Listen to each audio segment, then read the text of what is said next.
চট্টগ্রামের সর্ববৃহৎ পাইকারি বাজার খাতুন আজকে ব্যবসায় সাপ্তাহিক একেবারে শেষ দিন বৃহস্পতিবার। মোটামুটি মাশাআল্লাহ সুনামে মার্কেটের সামনে এটা হচ্ছে লোকেশন।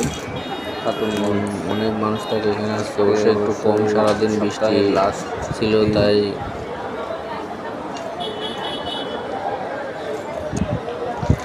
সারাদিন বৃষ্টি বিকালে আগে এখানে মানুষে একেবারে যানজটে নাকাল থাকে। আজকে অবশ্যই একটু অনেক সময় ব্যবসা বাণিজ্যের তেজি ভাবটা কিন্তু একটু কম, ওই জন্য এই অবস্থা। বাজার একটু না হলে কিন্তু একেবারে হাঁটা চলাই দেয়। দুপাশে ট্রাক 2টা 3টা পর্যন্ত মোটামুটি ডাবল করে রাখে তেজি ভাবটা জন্য। এই কারণে এই অবস্থা। না হলে এখানে বৃহস্পতিবার হাঁটা চলাই দেয়।